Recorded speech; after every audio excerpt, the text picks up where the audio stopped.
All right. Hey, everybody. Daniel Ramsey. You know me because we're friends on Facebook. I'm the CEO of MyOutDesk. I'm super excited because I talked Travis into hanging out with me today live on Facebook with you guys. We're doing a really kind of a cool talk, basically talking around consumer and like consumer behavior and Facebook. One of the biggest challenges that we have as an industry, real estate folks, is owning our own leads, like not paying Zillow and Realtor.com and all these folks an ungodly amount of money in order to generate us business, right? And so Travis is the expert at that. He owns a company called Elevated REM. We've been buds a long time, and you know his wife is wonderful too, and so I love bringing him on.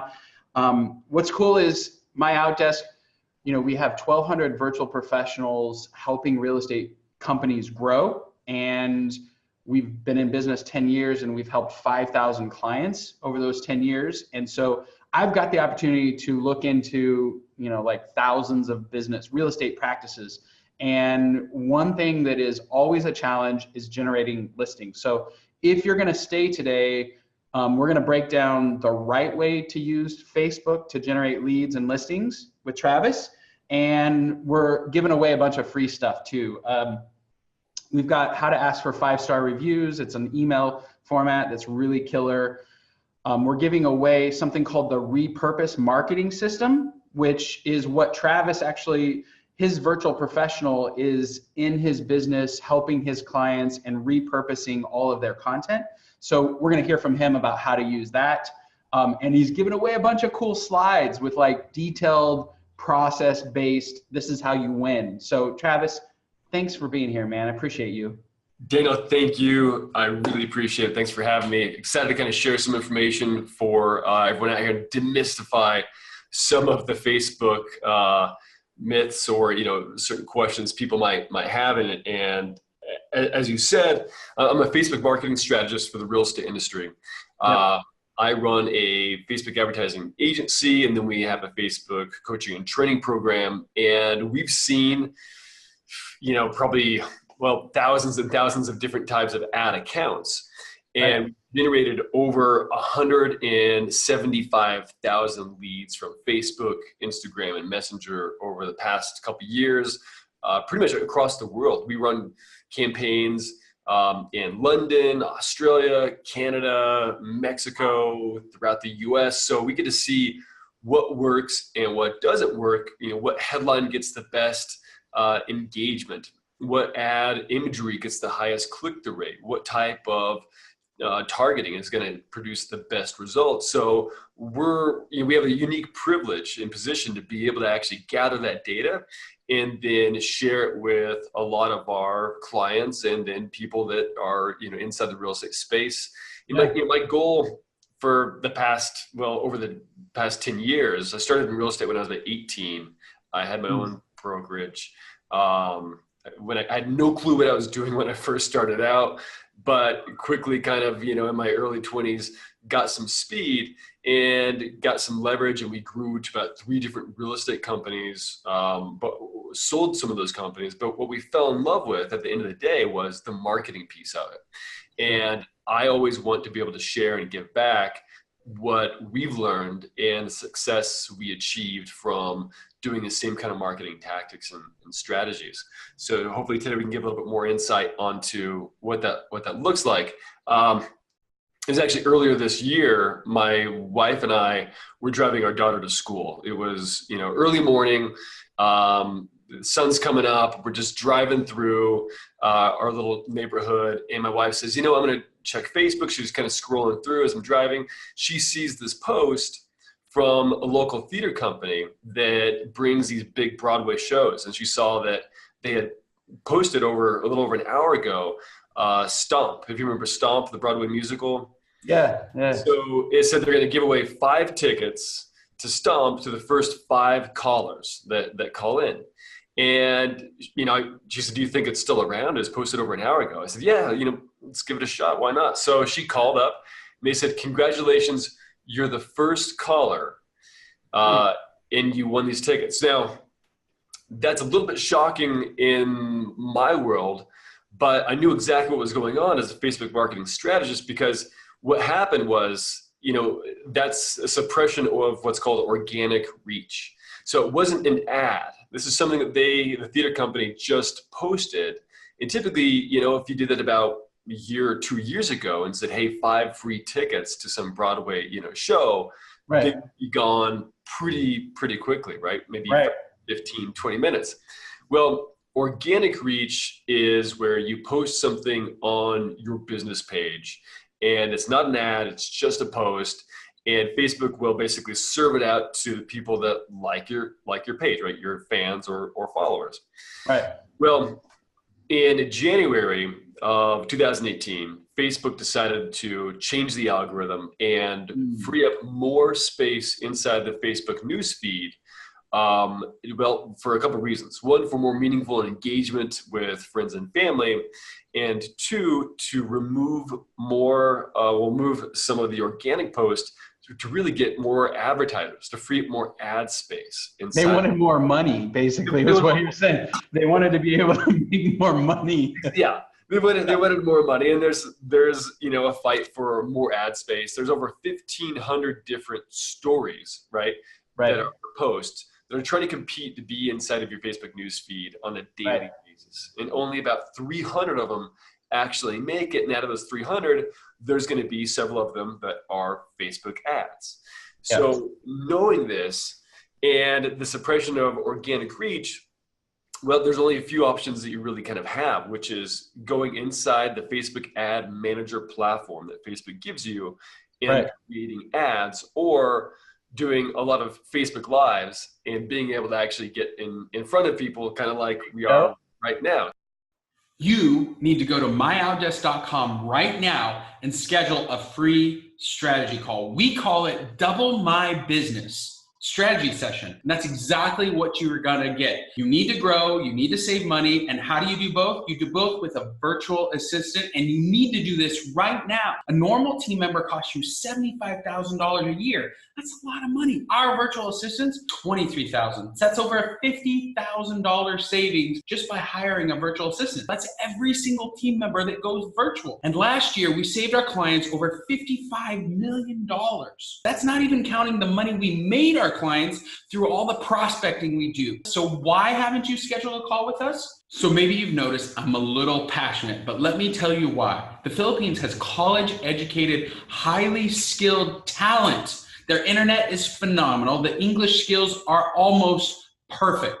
If you need a prospector, we'll get you one. If you need an admin, somebody to just take all the busy work off your tasks, we'll get you one. How about design? Marketing, collateral, let's do it.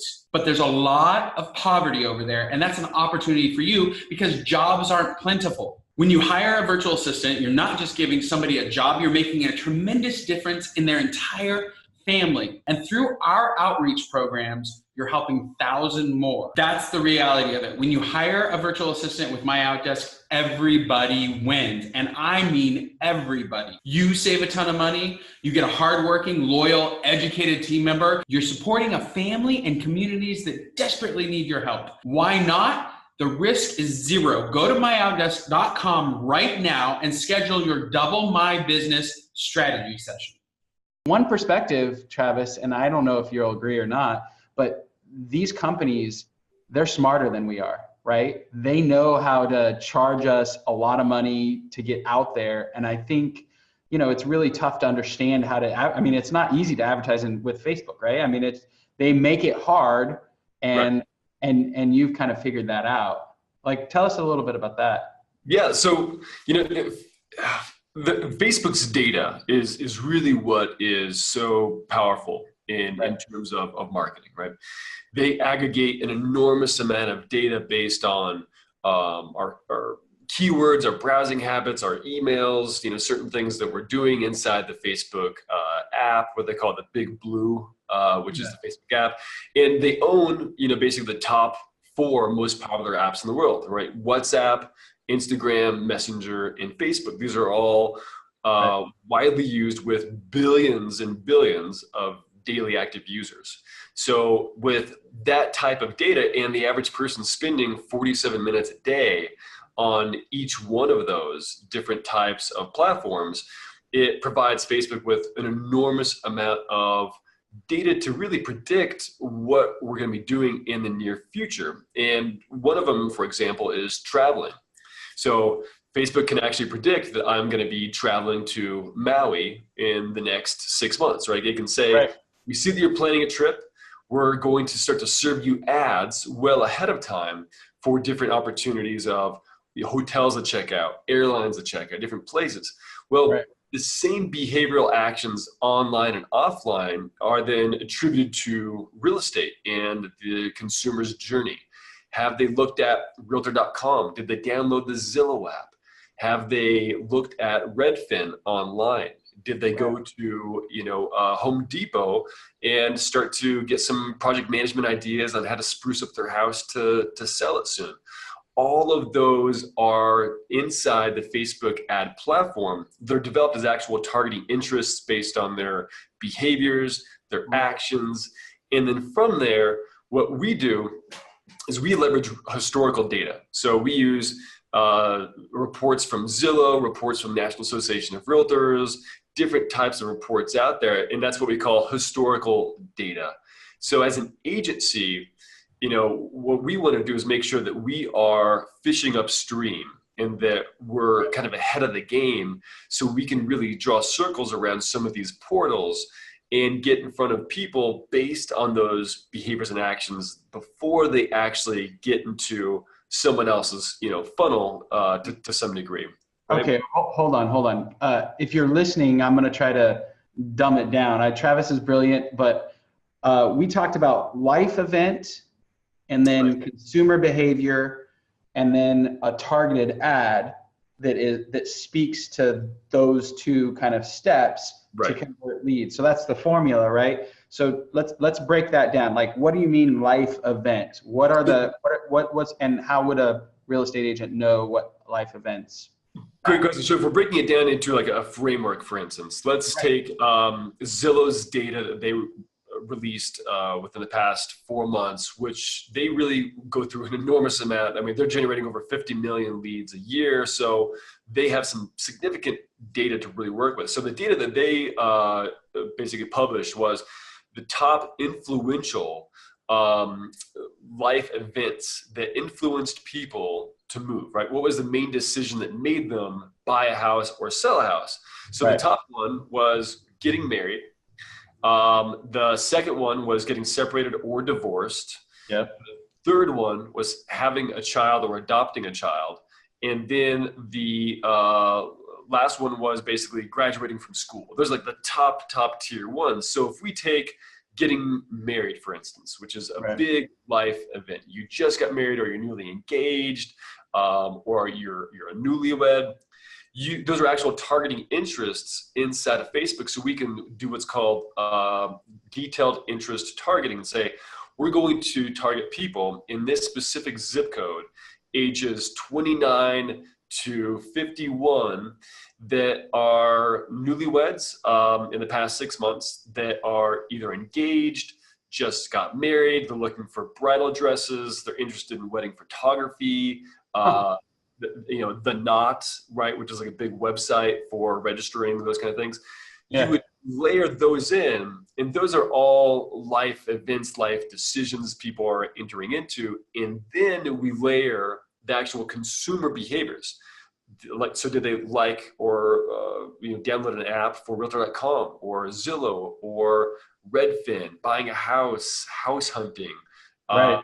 Those are different actual consumer behaviors that you layer in. So you have life event and then actual consumer behavior, and you basically tie those together in detailed interest, right, in the Facebook ad manager.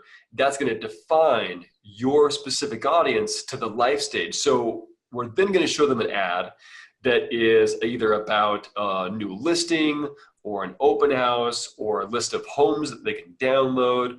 And you're basically making sure that you are serving the ad to the right people at the right time based on those live events. So now, if we think about this in kind of an anecdotal way, Susan just got married. Yeah. She was married about 3 months ago, and she is now online. She's looked at a few homes offline, on Realtor.com and Zillow, and she's been kind of cruising through and getting ideas, looking at Pinterest for the next, house she wants to buy. Susan is going to leave her house, and Stephen or whoever else she's marrying, Right. they're going to then combine homes and get into a new property. Sure. So we're going to serve an ad to her offering a list of open houses within her zip code in a 12-mile radius of maybe a specific home that you listed. When I say 12-mile radius, is statistically most home buyers move into their next home within a 12-mile radius of their previous home. Right. Right. So that's kind of where the life event, consumer behavior, and the targeting. And so it's almost serendipitous, right? That Susan will now see this ad about an open house. She goes through the Facebook lead ad process where she enters her name, email, and phone number. We get that prospect as a lead, and then she's sent to the list of open houses on your IDX page. And then the process starts of nurturing that lead, right? Sending them a text and an email saying, thank you so much for downloading the list. Saw that you listed or interested in our open houses coming up. Is there a particular price range that you were looking in? And Right. by the way, is this a first-time home purchase, or do you need to sell your house? And that's where the process really starts. So if you break that down, right, by like life stage, so divorce, having a child is a big one. That's really a big life event where people need to, it's a growing family. And so, if we look at a psychographic profile of those prospects, they're needing to probably sell their home, move into a bigger home. So you are going after buyers who are also sellers, because most sellers, before they list their house, they actually kind of look out in the market and go, what, is there a school district that we want to be in? Is there the right price range? Is now the time to actually sell our house? And they look to see kind of price comparison. Can we get the equity that we want based on the houses that we're looking for? Right. So you think, can it keep those life events in mind? Now I know that we talked about the D's.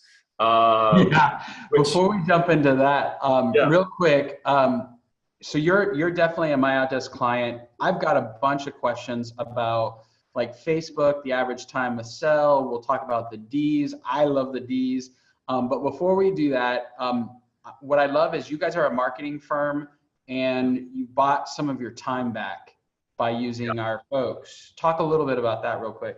Certainly. So, when we've been doing, we've been doing Facebook marketing and we have a coaching and training program. And so we have several hundred clients. We have a software as a service company that we own.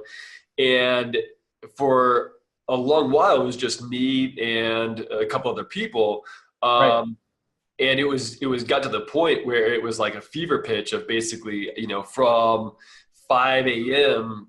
to midnight, I'm answering anything and everything I can, emails and posting stuff. And we were getting to a point where, we're managing 3 different companies with hundreds of clients, and we desperately needed some help because I didn't have a vacation for many years. I didn't have really any time to myself I couldn't take my wife out on a date and say, I have to work all Saturday because we are launching, this huge campaign and someone has to write the ad copy and knock this out and kind of build all of this. Right. And so we got to a certain point where I said, I need help. And I want to spend time with my kid. I want to be able to travel. I want us to really be able to actually own and operate our business and not be a slave to it. So that's when, we met and we talked and you kind of enlightened me on, hey, there's people out there that can really help you. They're very talented.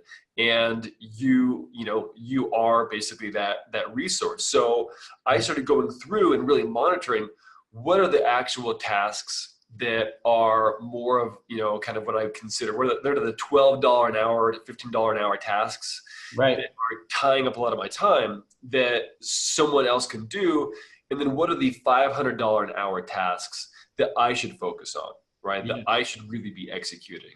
And I really kind of went back down and said, you know, if I want to work only, let's say 3 days or 4 days a week, Right. right? What are those top priorities? If I'm only working 72 to maybe 100 hours a week, whatever it might be, right? What are the key things that I should, well, sorry, not those, but if, you know, in work hours, like what should I really be focusing on? And I started mapping out, like, what are the top ones that I should do? And what are the top ones that I can actually pass on to an assistant that is a professional, you know, and they're actually versed in all these different tools and they can buy back my time. So I had to buy back my time, right? Invest in MyOutDesk, which at first I was a little kind of, you know, not sure, are they going to be able to handle some of my things? And I let my ego go, right? And said, all right, someone else can do these. And so now I actually have a pretty incredible life, you know, and don't mean to brag, but I have time. I have time to be able to actually fly with my family and travel. I can, you know, meet with clients and not feel stressed out like I have to run back to the office and meet, you know, someone else and then knock all these things out. So it's been really huge for us. One of the biggest things that I do is repurpose a lot of my content. So I have a lot of my own personal Facebook ads running to try and, you know, win more business. And I'll do a webinar or I'll do a blog post. And my, you know, my virtual professional will go from MyOutDesk, will go ahead and take all that content and post it on every social network that we have, send out an email blast, create a blog post out of it, transcribe an actual video, whatever it might be. And what's cool about that is that the same kind of strategies can easily be deployed across any industry. But with real estate, you know, I was a broker for over a decade. I managed over 30, and a team of 30 people. The course of my career, I managed over 100 people in my brokerage. And I know very well that time is an issue. And as a real estate agent or a broker, you're wearing about 120 different hats on a daily basis. All day long. All day long. And there's this up and down cycle of I have to market myself and prospect, and then you win clients, and then now you're working with the clients, and then now you're in that down cycle because you're not prospecting and putting content out there and trying to win the attraction of people. And then now you got to hurry, you know, and go up that hill again and prospect. So that's why this, you know, the real estate kind of agent's average life is this up and down. You know, I'm doing awesome, I want to quit. I'm doing awesome, I want to quit. Right? You've all kind of gone through that cycle where you're pulling your hair out and you're like, I'm not quite sure what to do next, but I need help. And I can easily say that that's where MyOutDesk is really the solution that fills that gap to be able to say, all right, while you're out winning clients, we're going to prospect for you. We're going to take content, blast it out to those people, you know, keep that lead generation flowing however way you can, really nurturing your sphere of influence by, you know, developing some sort of campaign that they can take care of for you so you can go and do what you do best, which is talk to clients, win listings, get those closings, and be able to actually scale and grow and win your life back, right? That's so critical. We're not in this business to just constantly grind and work.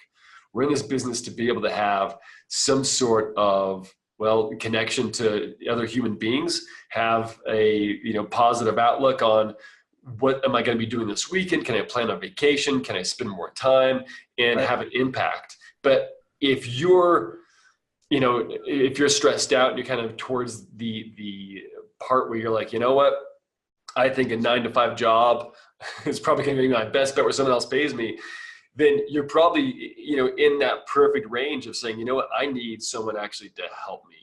Yeah. So there is light at the end of that tunnel to some degree. Yeah, I heard it several years ago. Do the things inside your business that only you can do and give everything else away. And there are a lot of things that only we can do, you know, but there are a lot of things that you can help have, you know, give away to somebody. Let's get back to the Facebook stuff.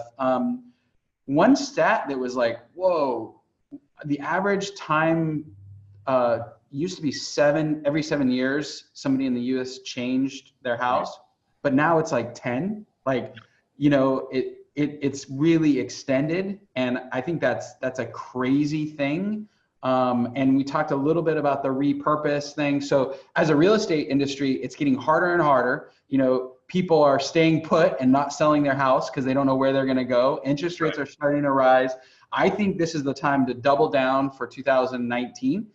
Like every other real estate person out there is not planning.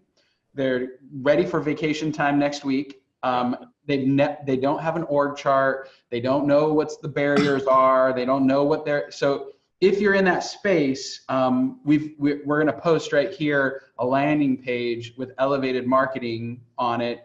We're giving you away the repurpose program. We're giving you a review thing that we're going to talk about real shortly to help generate more leads for you.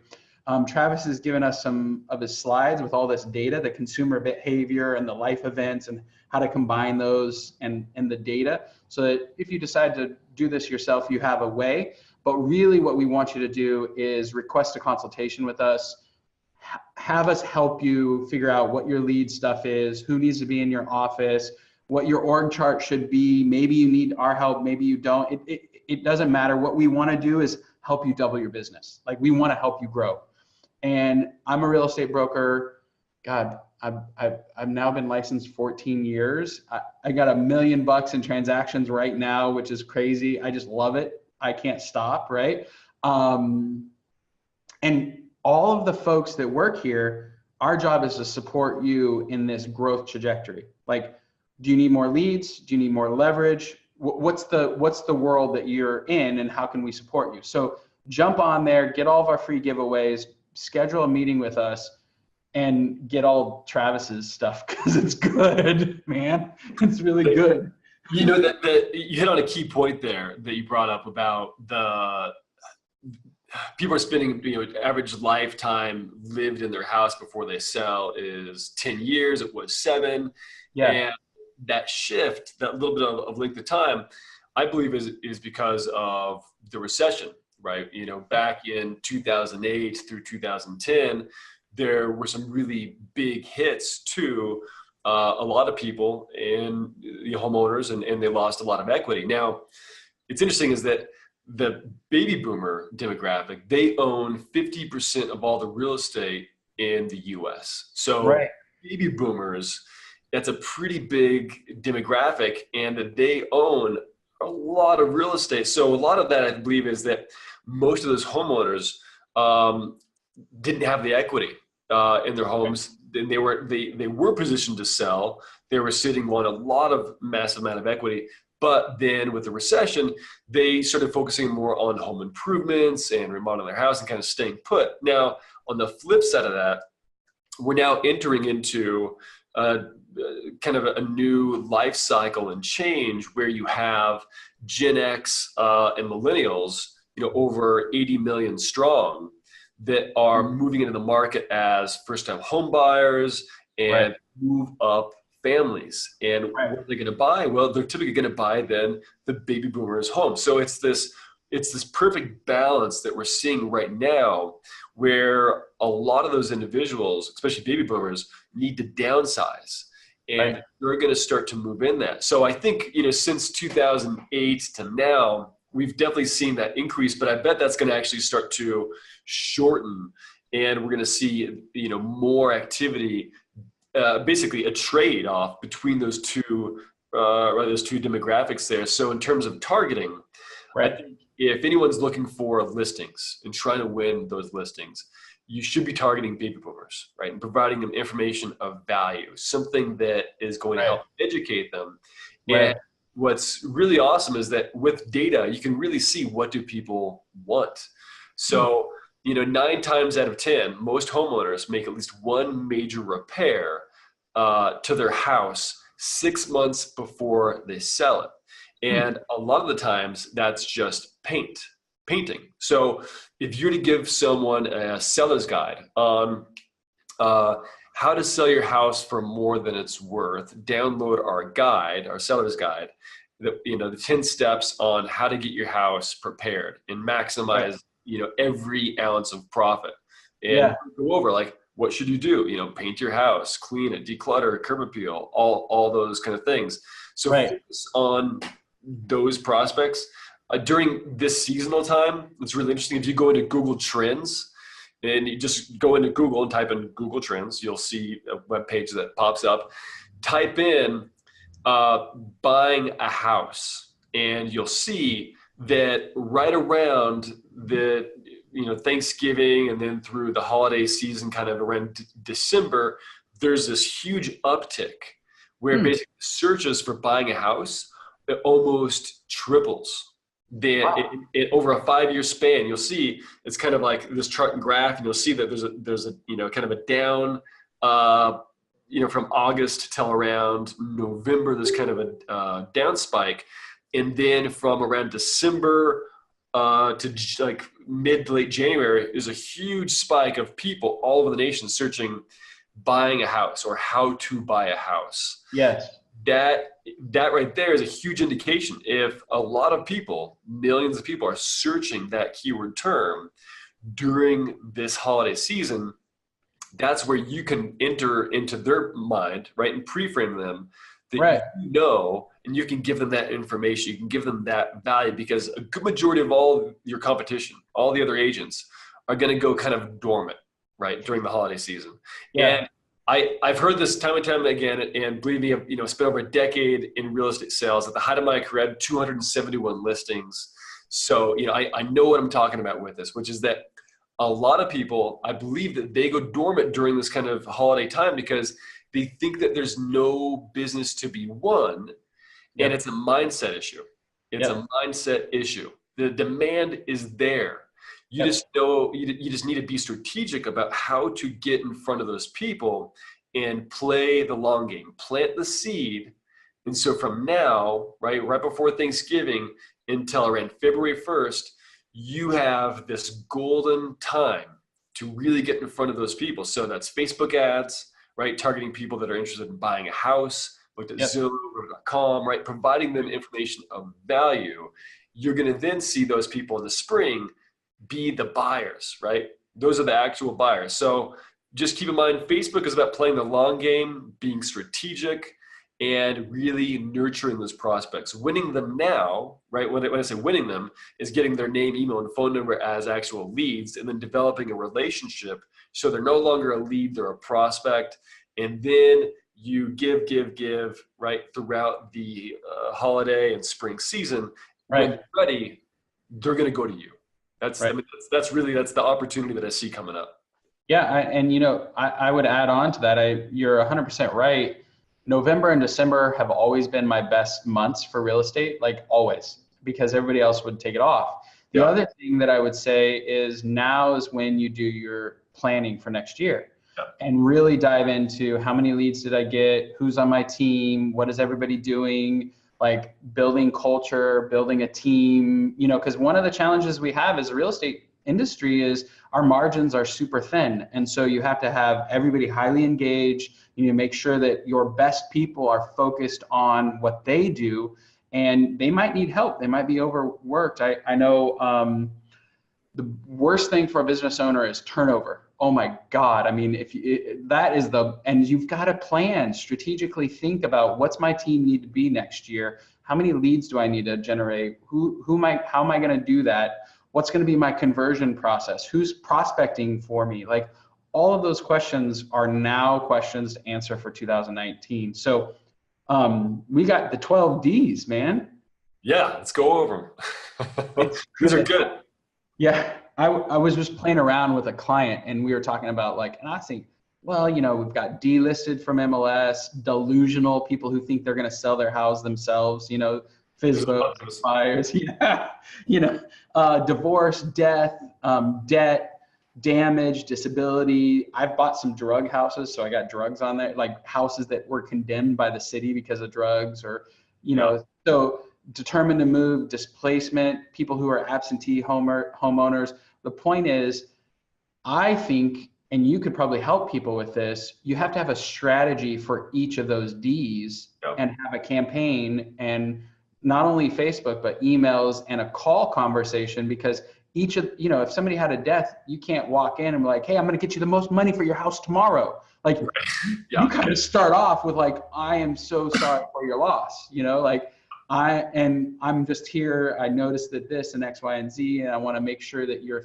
fully supported in this horrible time for you and your family. Like there's different, conversations for all of these things. So I don't know, Travis, what are your thoughts about like segmenting your data and like who you're going after and your ads on Facebook? Yeah, it's really critical. I mean, people don't necessarily enjoy ads, right? And I understand that as a marketer, but people really, really hate ads that are not relevant to them.